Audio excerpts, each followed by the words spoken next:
السلام عليكم ورحمة الله وبركاته. النهاردة هعمل معاكم ريفيو عن بوتاجاز فريش ماتريكس الجديد. وهقول لكم بأمانة مميزاته وعيوبه، وهقول لكم كمان بعد استخدام 4 شهور انا راضية عن البوتاجاز ده ولا لا. هنبدأ الاول بالمميزات. لوحة التحكم اللي فيه كويسة وفيها اوبشنز كتير وسهلة في التعامل، وكمان اللوحة دي من الازاز فسهل تنظيفها، او مش بعد فترة الاستانلس هيغير او هيغير لون، فدي اكتر حاجة عجبتني فيه. مساحة الفرن من جوه كويسة. انا كان عندي البوتاجاز اللي قبل ده يونيفرسال اللي هو الجامبو، كان بوتاجازه اصغر من ده، كان الفرن بتاعه اصغر من اللي انتوا شايفينه ده. كمان الفرن من جوه متقفل بلت ان، ده كمان حلو قوي عشان العزل. في كمان مروحة داخلية. واكتر ميزة عجبتني كمان ان الفرن بتاعه والباب بتاعه سوفت كلوز بيقفل لوحده، وكمان بيكون سهل ان انا اشيل الازاز بتاعه واشيله واغسله وارجعه تاني.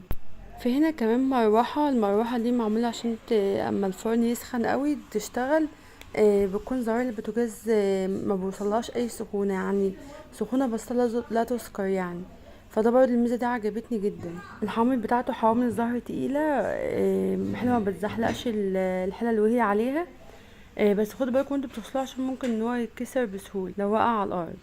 والبوتاجاز امان كامل، يعني حتى لو انتي مولعه الزرار ومفيش غاز فالنار مش هتشتغل. النار بتاعته قويه ما شاء الله وكويسه. حتى الشوايه والفرن نارهم برضو شديده.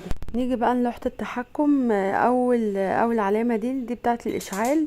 بنضغط على المفتاح اللي جوه الاول وبعدين نلفه عشان تشتغل. تاني زرار ده اللي هو بتاع اللمبه والشوايه اللي هي بتلف بتاعه الفراخ، هما الاتنين بيشتغلوا مع بعض في زرار واحد. تالت زرار ده اللي هو المروحه. اللي تحت اللي هو الاوفن ده بنقدر بنخلي الفرن على مده معينه، بعد كده بيديلنا انذار، وبنظبط الوقت من علامه البلاس والماينس زي ما احنا عايزين. زرار الست ده بنقدر نخليه نظبط الساعه او نظبط التايمر اللي احنا عاملينه للشوايه او للفرن بعد ما عملناه، وده ممكن نعمل تنبيه من عليه لاي وقت احنا عايزينه. نيجي بقى للعيوب اللي لقيتها فيه. اكتر حاجه ما عجبتنيش فيه ان الزرار بتاع الفرن والشوايه في زرار واحد، يعني يا اما شغل الفرن يا اما شغل الشوايه. برضو تصميم البوتاجاز من فوق بحس ان هو مهدر كتير قوي في المساحه. فمثلا العين اللي جنب البوتاجاز دي بيكون الحاجه لازقه في الازاز اللي جنب البوتاجاز فبتوسخ بسرعه.